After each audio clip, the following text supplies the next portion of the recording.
Decommission ചെയ്യണമെന്നാവശ്യപ്പെട്ട് പിറവത്ത് ജനജാഗ്രതാ സദസ്സ് സംഘടിപ്പിച്ചു. 60 ലക്ഷത്തോളം വരുന്ന ജനത്തെ രക്ഷിക്കാൻ കേന്ദ്ര സംസ്ഥാന തമിഴ്നാട് ഗവൺമെന്റുകൾ ഇനിയും വൈകരുതെന്ന് മുഖ്യപ്രഭാഷണം നിർവഹിച്ചുകൊണ്ട് മുല്ലപ്പെരിയാർ സമരനായകൻ അഡ്വക്കേറ്റ് റസൽ ജോയ് പറഞ്ഞു. കോൺഗ്രസ് നേതാവ് വിൽസൺ കെ ജോൺ ജനജാഗ്രതാ സദസ്സിന്റെ ഉദ്ഘാടനം നിർവഹിച്ചു. കേരള വിഷൻ എന്നും ജനങ്ങളോടൊപ്പം. 128 വർഷത്തിലധികം ആയുസ് പേറുന്ന മുല്ലപ്പെരിയാർ അണക്കെട്ട് ഡീകമ്മീഷൻ ചെയ്ത് 60 ലക്ഷത്തോളം വരുന്ന ജനത്തെ ജലസമാധി അടയുന്നതിൽ നിന്ന് രക്ഷിക്കാൻ കേന്ദ്ര സംസ്ഥാന തമിഴ്നാട് ഗവൺമെന്റുകൾ ഇനിയും വൈകരുതെന്ന് സേവ് കേരള ബ്രിഗേഡ് അധ്യക്ഷനും മുല്ലപ്പെരിയാർ സമരനായകനുമായ അഡ്വക്കേറ്റ് റസൽ ജോയ് പറഞ്ഞു. പ്രിയദർശിനി കൾച്ചറൽ ഫോറം സംഘടിപ്പിച്ച ജനജാഗ്രതാ സദസ്സിൽ മുഖ്യപ്രഭാഷണം നടത്തി സംസാരിക്കുകയായിരുന്നു അദ്ദേഹം. നിങ്ങൾ ചാടിക്കയറി പറയും ഇലക്ട്രിസിറ്റി ഉൽപ്പാദിപ്പിക്കാനെന്ന് പറയും. മാത്രമോ പ്രളയം നിയന്ത്രിക്കാനുള്ള ഉപാധിയാണ് എല്ലാ ഡാമുകളും. എന്നിട്ട് എന്താ അവിടെ ഉണ്ടായത്? എല്ലാ ഡാമുകളും നിറച്ചു വെച്ചു. എന്നിട്ട് രാത്രി മനുഷ്യർ ഉറങ്ങിക്കിടക്കുമ്പോ എല്ലാ ഡാമുകളും തുറന്നുവിട്ട് വലിയ പ്രളയം ഉണ്ടാക്കി. അല്ലാണ്ട് ഇത് പ്രകൃതി സമ്മാനിച്ച പ്രളയമല്ല. കോൺഗ്രസ് നേതാവ് വിൽസൺ കെ ജോൺ സദസ്സ് ഉദ്ഘാടനം ചെയ്തു.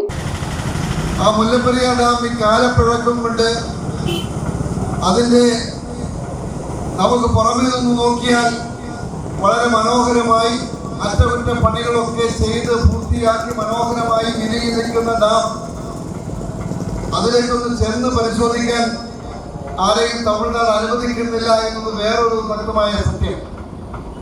പക്ഷെ അതിന്റെ ആളുകളിലേക്ക് പരിശോധിക്കുമ്പോൾ കാലപ്പഴക്കം കൊണ്ടതിൽ തുർക്കി മിശ്രിതം പലയിടത്തും അടർന്നു വീണ് വിള്ളലുകൾ, പൊട്ടലുകൾ, ദ്വാരങ്ങൾ ഒക്കെയായി വളരെ ഭീകരമായ ഒരു ചിത്രം ആ ഡാം ഒന്നെടുത്ത് പരിശോധിച്ചാൽ, അടുത്തേക്ക് പരിശോധിച്ചാൽ മനസ്സിലാക്കാൻ കഴിയും. Cultural forum chairman Varghese Thachilakandam അധ്യക്ഷത വഹിച്ചു. യോഗത്തിൽ block Congress president P C Jose, Arun Kallarakkal, George Nediyanikuzhiyil, Thomas Mallippuram, Shaju Elanjimattam, Jaison Pulickal, Viju Mailadiyil, Elias Eenamkulam, James Kuttikottayil, Pradeep Krishnankutty, V V Sathyan, Aneesh Piravom, Sreejith Pazhoor, Saiju Mandapathil, K S Valsakumar, Saju Kuttiveli തുടങ്ങിയവർ സംസാരിച്ചു. ഈ മുല്ലപ്പെരിയാർ ഡാം കൊണ്ട് കേരളത്തിൽ ഒരു പ്രയോജനമില്ല എന്നുള്ളതാണ് യാഥാർത്ഥ്യം. ഇവിടെ കന്യാറ് നമ്മൾ കൊടുക്കേണ്ട എത്രയോ ഡാമുകളാണ് നമുക്കുള്ളത്. നമ്മൾ കന്യാറ് അടിക്കടി കൂടിക്കൊണ്ടിരിക്കുന്നു. മറ്റ് സ്റ്റേറ്റുകളിലുള്ളതിനേക്കാൾ ഇരട്ടി കാശ് നമ്മൾ കൊടുക്കൊണ്ടിരിക്കുന്നു. അപ്പോൾ വളരെ ഗുരുതരമായ ഈ പ്രതിസന്ധി പരിഹരിക്കാം. News bureau I Vision Piravom.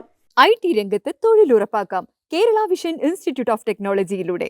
IT മേഖലയിൽ ഏറ്റവും കൂടുതൽ തൊഴിൽ സാധ്യതയുള്ള 3 മാസത്തെ CCNA നെറ്റ്വർക്കിംഗ് കോഴ്സിലൂടെ നിങ്ങൾക്കും മികച്ച ജോലി കണ്ടെത്താം. നിങ്ങളുടെ കരിയർ മികച്ചതാക്കാം.